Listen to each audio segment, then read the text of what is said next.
Hello, my name is Gerard Seitz. I'm the Executive Director of the E&O Inotovich Institute for Leadership. And today with us is Pat Horgan, Vice President of Operations of IBM Canada. Welcome, Pat. Thank you very much, Gerard.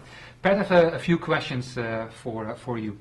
This year, IBM is celebrating its centennial. And so my question would be, if you reflect on those 100 years of IBM, what is it that students of business and business leaders in particular can take away from this from the history at IBM? Can you perhaps articulate one or two major lessons or key takeaways?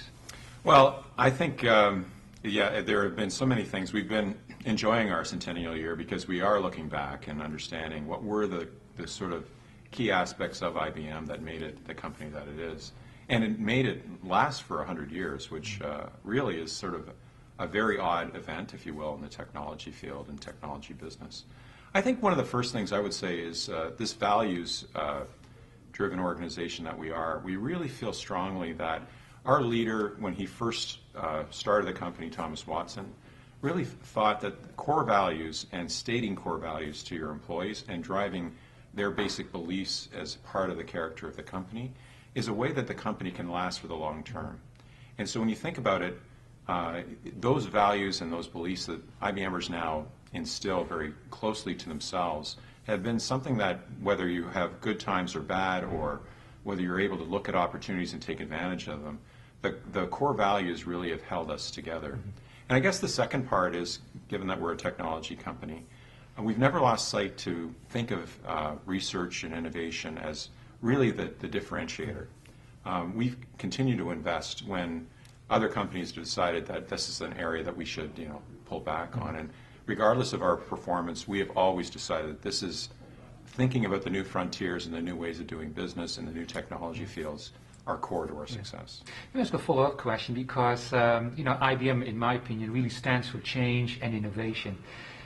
And how have you been successful in creating an organization that truly embraces change? Because when I think about a number of organizations, they oftentimes have a lot of difficulties in adjusting or adapting to the external environment, and IBM seems to embrace that, to embrace the change. How do you get that done? Well, I think I'll go back to the value statement again. One of our core values, and again, this was recently reinforced from our employees through a mashup we did online. All the employees were able to engage in this. And client value is number one. Client success is number one. Innovation that matters for ourselves and the world is number two. And trust and personal responsibilities in all our relationships. Go back to this innovation that matters for ourselves and for the world. When I think about that and when we think about that, that's a very lofty goal. But it isn't something that you say, okay, in the technology industry, if I'm not moving ahead, I am obviously going to lose pace and really die. So the idea that we need to wake up every morning, think of a better way of doing things, think of a better way that actually help others in the ecosystem, not just our brand alone, has been one of the things that I think has been sort of unique to our company in a way, but has kept us through this and thinking through the long term and changing models and changing business models, changing corporate models and changing technologies. Many organizations, of course, try to articulate those values that they, held. But I think it's far more difficult to translate those values into concrete action. And so 2 questions. What have you seen in other organizations that oftentimes derails that translation? And secondly, what sets IBM apart from other institutions when it comes to transferring those values in the workplace? Well, I'm not sure that I would have too many negative opinions about others, except, I already stated that some people try to save money on their innovation investments. I think that's a core mistake. You have to keep differentiating to succeed.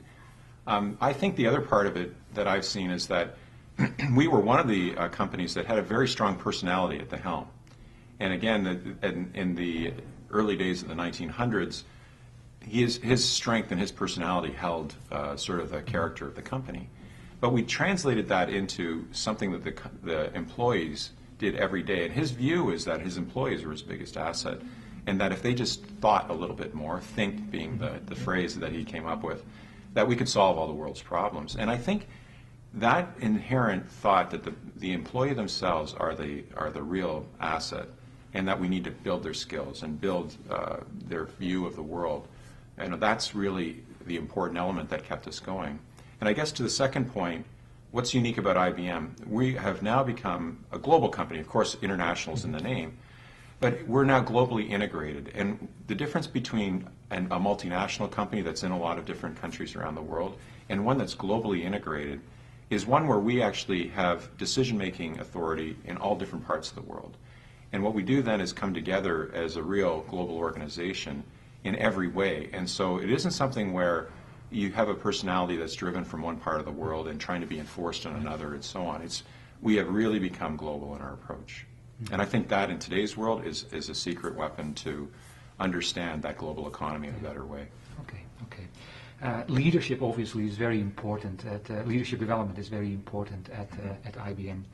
Now, you took an interesting approach in leadership development. You kind of launched an initiative called the Corporate Service Corps. So can you tell me a little bit more about that program, how it was conceived, the objectives that it was set out to achieve, and perhaps talk a little bit about the results so far? Well, actually, yeah, it's a unique program, and I'm hoping that other corporations actually pick it up because it has a very strong theme for it. I guess we were doing executive development in this global world in many different ways. I myself have had an international assignment, and I've traveled the world. I know my colleagues who are in leadership roles have often had the same. The idea was that we needed to instill this throughout the organization. And I think that was the opening thought. The second thing was, if we are truly a globally integrated business, all of our people need to have an experience that really takes them away from their day-to-day existence and allows them to do things in other parts of the world. We put these thoughts together with the real needs that are out there in the emerging markets and in places where, if you think about it, there are so many needs out there, and our skills and our skill development could make a very nice connection to those needs. So we have, over the last 4 years now, even in IBM Canada alone, we've put over 100 people into, and it's a huge competition to win, so the best and the brightest of our people get a chance to go to an emerging market and join up with IBMers from around the world and work on a common problem, usually with a charity or an education institution or some kind of utility in an emerging market, and allows them to learn some of the things that we understand today, project development or IT management and so on. And this is the kind of thing, every employee that I've seen come back, we ask them to spend a couple of months learning it, spend a couple of months in country, and spend a couple of months telling us their story. I have never seen a person out of that over 100 people have come back who haven't said, it's the best experience of my career.